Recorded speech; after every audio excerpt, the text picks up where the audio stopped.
There were hundreds of contestants on this show around the world. So when you see that, and I'm not trying to discredit it, what comes up for you when you see people just bash it? And it like, what are your thoughts? Why do you think? And what's real for you there? I have a really hard time with this, and I've spoken about it a couple times. And with a lot of alumni, there's a lot of mixed feelings about people that go on the show. I think my biggest thing is we're all adults. We start the show at 18 years old, right? So, and a lot of contestants, which I didn't understand this until I got on the show, have tried out for multiples, 10 seasons, 12 seasons, right? They meet previous contestants before they go on the show. They learn about, the game part of it. Like Olivia and I showed up with our tiny little waters. We just didn't know a lot about what was going on. And so Right.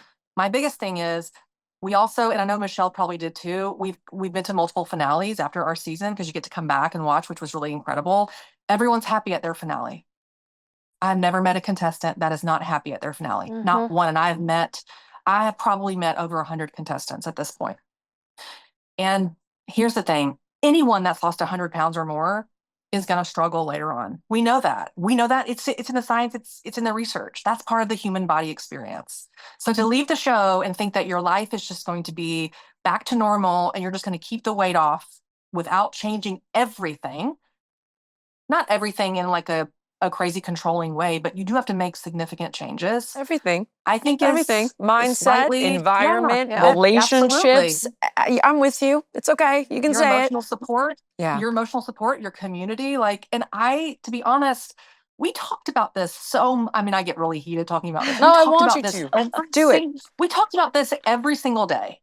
Jillian would say, when you go home, it's going to be so hard. Your friends are not going to be as supportive as you think. You're going to have to figure out your Mm-hmm. community. You have to talk to your parents. You're going to have to sit down with people. Before I got engaged, I had to sit down with my husband and say, I don't know if my body's going to look like this in 20 years. We had to have this weird conversation. I mean, he was, of course, completely supportive and amazing.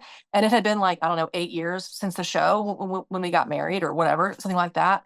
And he was like, well, I've never seen you overweight. And I said, doesn't mean that you might not. Like I Yeah. have this footprint in my Mm-hmm. background and I'm not Yeah. ashamed of it. It's where I was.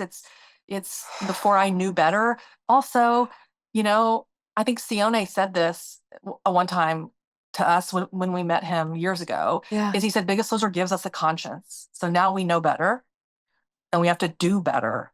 And that is such a huge, I think about these little nuggets that people have said to me over the years, and I'm like, wow, that is so true. That is so true. And my thing is, do I want to be, thin forever? Who doesn't? But I want to feel good in my body. I want to feel healthy. I want to have clear skin. I want to be able to, climb a mountain if I want to. I want to be able to do life. I don't want to sit down the rest of my life in a chair because my body hurts. Yep. And these people, and I also feel like you can lose weight at any time. Mm-hmm. Anyone Mm-hmm. can, there's no starting over. You're starting from experience. We all got the same education on the show.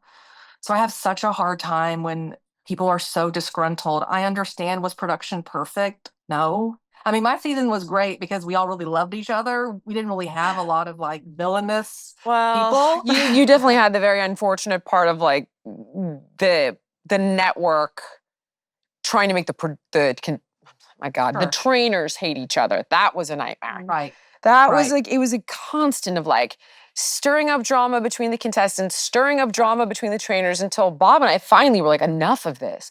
We do the same Yeah. job. We have the same agenda. We're not going to fight with each other. It's not going to happen.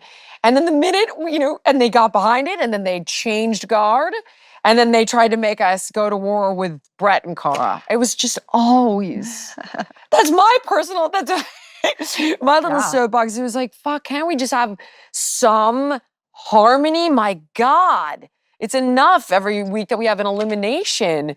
We all know I have my problems with it, but I want to take responsibility also for benefiting off of a platform that wasn't perfect. I own it. I left the show after Rachel came out looking dangerously unhealthy. And it had its flaws. But again, what I want people to look towards is the fact that it can be done. The part that disturbs me is the dialogue that, oh, this is a disease and you'll never break free from it, so you need medicalization, or don't worry about it. We're healthy at any size. That's the food narrative, and we know it. It's a fact. They pay for it. They pay off nutritionists and dietitians to say it on social. And if you don't believe me, there's a great article about it in the Washington Post. And then Big Mama's narrative is you're totally effed.